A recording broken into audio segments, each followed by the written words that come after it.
Okay, so this starts my summaries on really interesting old children's books. So it's called The Bad Bear, story by Rudolf Neumann, pictures by Eva Johanna Rubin. And the summary is this is an illustrated poem about a ferocious beast who is reformed from his frightening ways to a frolicking, playful, dancing bear. The copyright for this is 1967, which is the first American edition. In the deepest part of the forest, where only the bravest dare, the nastiest bear that ever was born, peered wickedly out of his lair. The lark stopped her singing, the rabbit turned pale.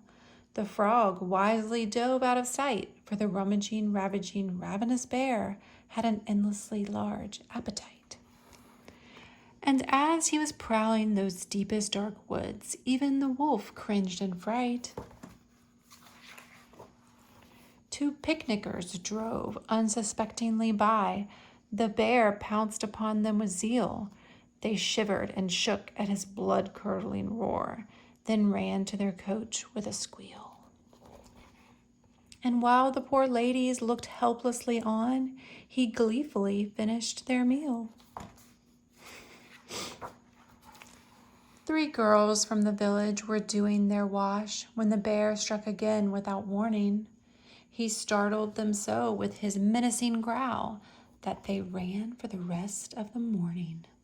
He ransacked their baskets searching for food with his terrible razor-sharp claws. But when he found nothing but laundry, he snarled through his terrible razor-sharp jaws.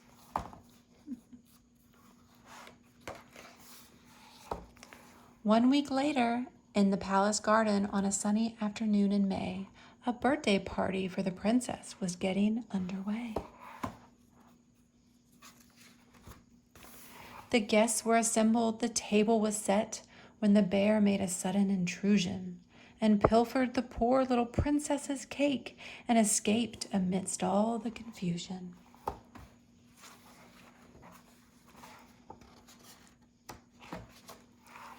The king was outraged. He tore out his hair and commanded his guardsmen, bring back that bear. So they took up their guns and set off in pursuit. But the bear had escaped by a different route. Then their captain spoke boldly. We'll fashion a snare to capture that miserable, meddlesome bear. They dug a deep hole and disguised it from sight, then left for the palace to the rest of the night. The guests had all gone after being well fed, and the princess was now fast asleep in her bed. But later that night, the court fiddler, who'd been playing that noon at the feast, was hurrying home by a shortcut he knew when he was attacked by the beast. The fiddler ran fast, but the bear ran much faster, and soon he caught up with his terrified prey. But just as the fiddler was facing disaster, the trap that the guardsmen had covered gave way.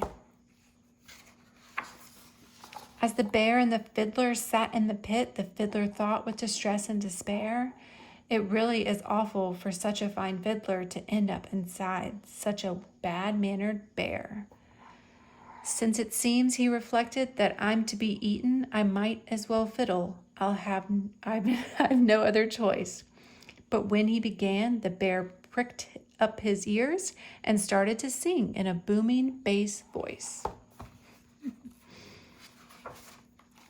When the trap was inspected the following morning, how very amazed were the palace police, for dancing below were the fiddler and bear, with the fiddler surprisingly still in one piece. The fiddler requested when he was released, since I found that this beast has a definite flair for singing and dancing and clapping his hands, won't you please spare the life of this beautiful bear? When the fiddler's wife, Babette, saw him leading the bear on a chain, she cooked the bear breakfast and fixed him a room, for she hoped that the bear would remain. The bear became useful. He swept up his room, and he soon learned to dance without dropping his broom.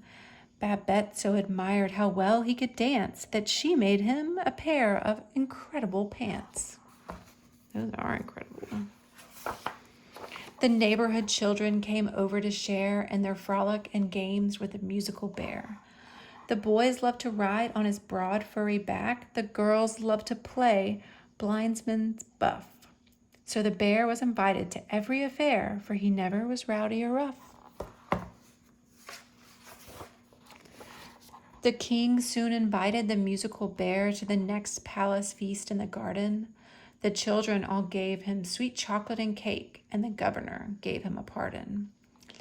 Then the governor thanked the proud fiddler as he pinned an award on his chest. You've reformed what was surely the very worst bear into what I am sure is the best.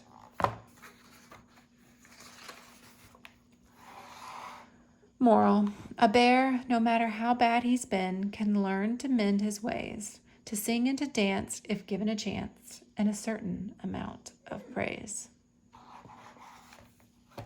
The end.